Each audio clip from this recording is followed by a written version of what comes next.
Look, our next story is a police beating that's gone on tape. And this is another one of those stories that I know all of you have seen on the news. You've all seen it. But what you haven't seen or haven't had a chance to even have a discussion about is the person who actually shot this videotape. And you don't know what happened to him. The guy who shot the tape went to jail. We'll find out why. We'll take a break. We'll be back right after this. At some point, I realized that they had noticed that I had a video camera. And they all turned around, had scowls on their face, and they turned around and I said, the first thing I need to do is separate myself from the tape and the camera. And so I gave it to other people that were staying there in the hotel room. Seconds later, police all come into the hotel looking for the videotape.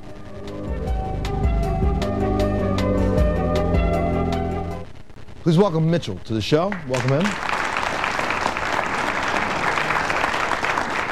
Now, where were you at on July 6th of 2002? You were... Well, I was staying in a hotel. I had just finished up a trip around the States, and I had my camera with me, and I was converting it to VHS in the hotel room. I was bored, and I heard a lady screaming. And by the time that, I'd realized the key word, she said, "Don't resist." And at that point, I knew it had to have involved police. People just don't say that in a normal fighting situation. So I grabbed my camera, ran out there as fast as I could. Let's take a look at what Mitchell captured on his camera. Take a look at this. This amateur video shocked the nation when it captured police officers arresting 16-year-old Donovan Jackson. Please, you guys, do not resist them! After handcuffing and arresting Donovan, police officer Jeremy Morse, a veteran of the Inglewood, California Police Department, picks up Donovan and slams him against the hood of the police car. Moments later, the video shows Officer Morse strike Donovan in the face.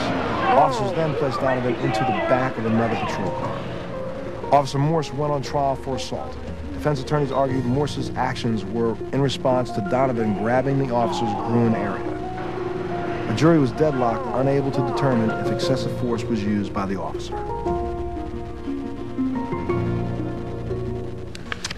Now, I will say, this case ended in a hung jury. You heard all the rhetoric that was espoused when this was on the air.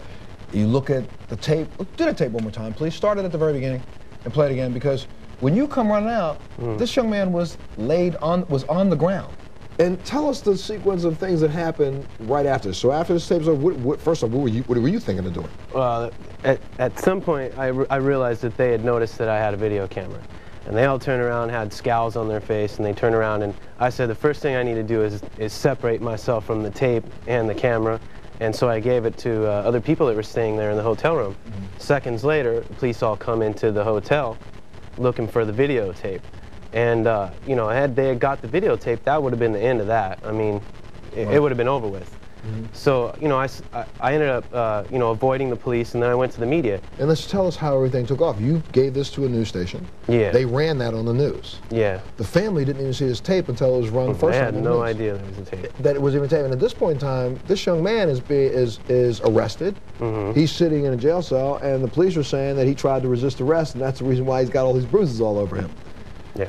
But now what happened to... let me take a break. And when we come back, I want you to tell me what happened to you, because you're just trying to be a good citizen. Right. And we find out a couple things. We'll find out when we come back. We'll take a break. We'll be back right after this.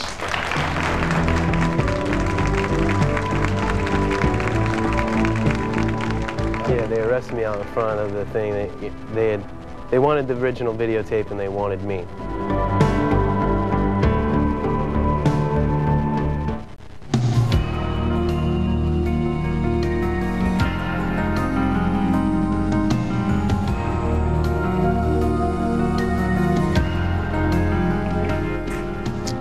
I don't know, Trip.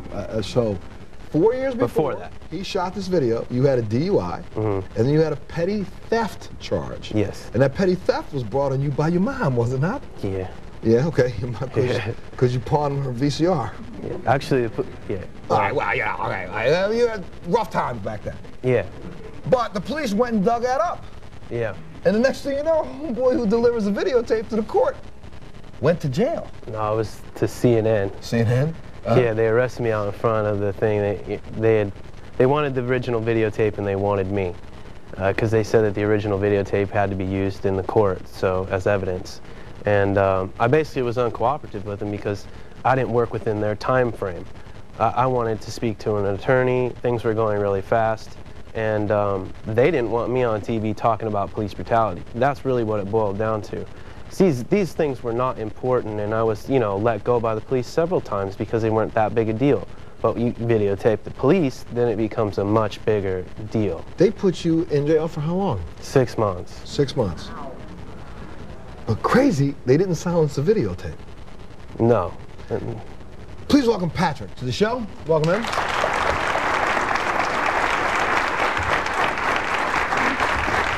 Patrick, have a seat for a second, because, you know, the officer in question, Patrick served on a jury in the first case against Officer Morse. And that videotape was showed you were a jury member. And now you have the right to discuss this, so I got to ask you a question. If I was in that room with you, I cannot understand how a jury was deadlocked. To be honest with you, I don't completely understand it myself. To me, it was pretty clear that what the police did there was excessive and unnecessary. But I think there are a lot of people who think that just based on what police do for us and the kind of stresses they have with their jobs and that they put their lives on the line. There was one person who I won't name. You don't have to. That said something almost exactly like, these cops have to deal with scumbags every day. I'm not going to vote to convict one for anything. Period. So no matter what, it wouldn't have mattered how bad the infraction, he would have probably voted against convicting a police officer. Oh yeah, he said, I don't care if it's excessive or not. I'm voting not guilty. Now, I guess it ended up being a 7-5 hung jury? Yes. Yeah. 7-5 hung jury. And so now he's going to go on trial again, and you seem to think that the prosecution is going to have a real tough time at getting a conviction in this case, don't you? I do. I think. Why is that? Juries being 12 people, I think that makes the odds really good that you're going to find at least one person that thinks that police shouldn't have to be held to the same standards that normal people do. In America today, if that was a white Caucasian kid, there would be a police officer in jail. And I defy somebody, write me, tell me I'm lying. Take a break, we'll be back right after this.